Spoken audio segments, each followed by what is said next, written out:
Shalom, perkenalkan nama saya Beatrice Wanimbo, mahasiswa dari Stati Negeri Kupang.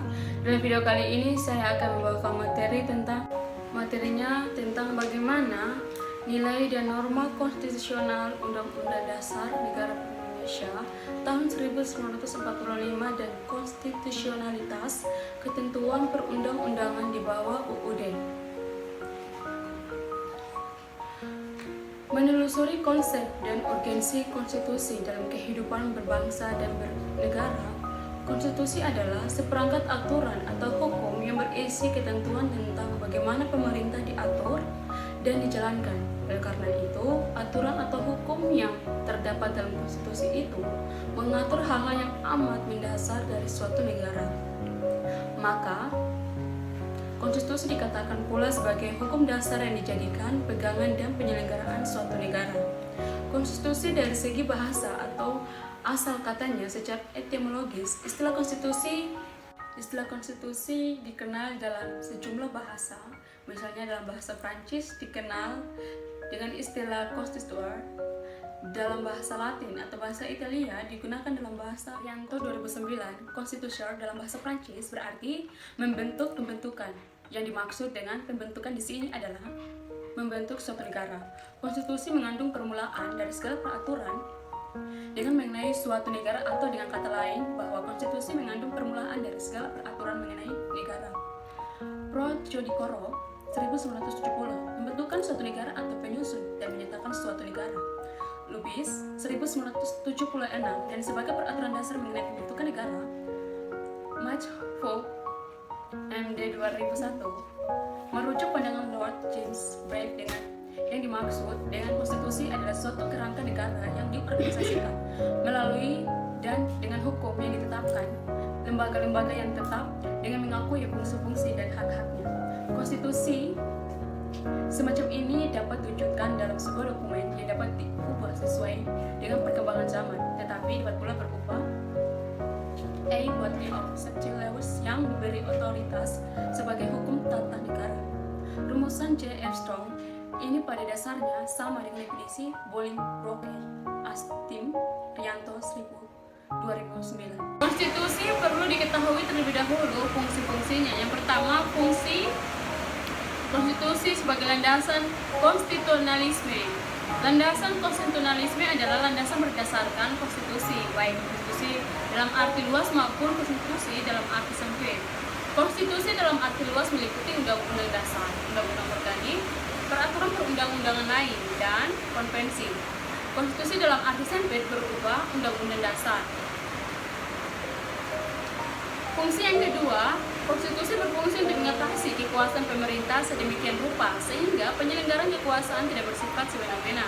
Dengan demikian diharapkan hak-hak warga negara akan lebih terlindungi.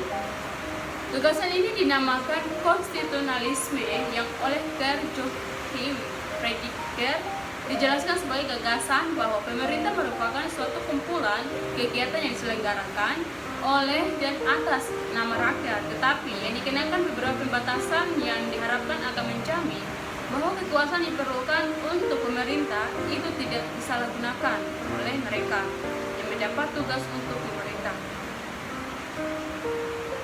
Fungsi yang ketiga, yang pertama mengatasi atau mengendalikan kekuasaan penguasa agar dapat menjalankan kekuasaannya dengan sewenang-wenang terhadap rakyatnya. Yang kedua, memberi suatu rangka dasar hukum bagi perubahan masyarakat yang dicita-citakan. Tahap berikutnya dijadikan landasan penyelenggaraan dengan menurut suatu sistem ketatanegaraan tertentu yang dijunjung tinggi oleh semua warga negara, menjamin hak-hak asasi manusia. Poin yang kedua, mengenali sumber historis, sosiologis, dan politik tentang konstitusi dalam kehidupan berbangsa negara Indonesia. Historis dalam memahami pandangan Thomas Hobbes 1588 sampai dengan 1879 dari pandangannya. Menurut Hobbes, manusia adalah status naturalis bagaikan serigala hingga timbul adagium Homo homini, lupus, man is a fall to his flow. man, artinya yang kuat mengalahkan yang lemah. Lalu timbul pandangan belum omnium kontra omnes, perang semua lawan semua. Istilah vacuum unionis. Selanjutnya timbul perjanjian rakyat, menyerahkan kekuasaannya kepada penguasa untuk menjaga perjanjian rakyat yang dikenalkan dengan istilah vacuum subtioni. Louis mengatakan, meningkatkan kekuasaan Prancis di Eropa melalui 3 peperangan besar. Yang pertama, peperangan Prancis-Belanda. Yang kedua, peperangan Alianis besar. Dan yang ketiga, peperangan sukses Spanyol antara tahun 1171 sampai dengan 1071.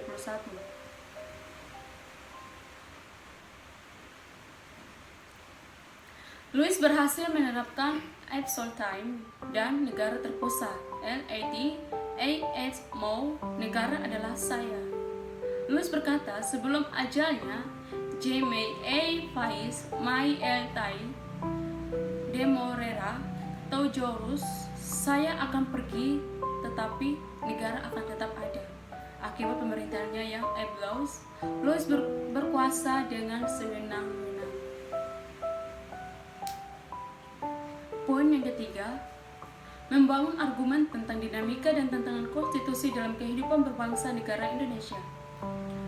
Undang-Undang Dasar Negara Republik Indonesia 1945 mulai berlaku sebagai hukum dasar yang mengatur kehidupan ketatanegaraan Indonesia dengan segala keterbatasannya. Mengapa demikian? Karena sejak semula Undang-Undang Dasar Negara Republik Indonesia tahun 1945 oleh Bung Karno sendiri dikatakan sebagai Undang-Undang Dasar kilat yang akan terus disempurnakan pada masa yang akan datang. Dinamika konstitusi yang terjadi di Indonesia adalah sebagai berikut. Undang-Undang Dasar Negara Republik Indonesia tahun 1945, masa kemerdekaan 18 Agustus 1945 sampai dengan 1950 dengan catatan mulai 27 Desember 1949 sampai dengan 17 Agustus hanya berlaku di wilayah RI Proklamasi.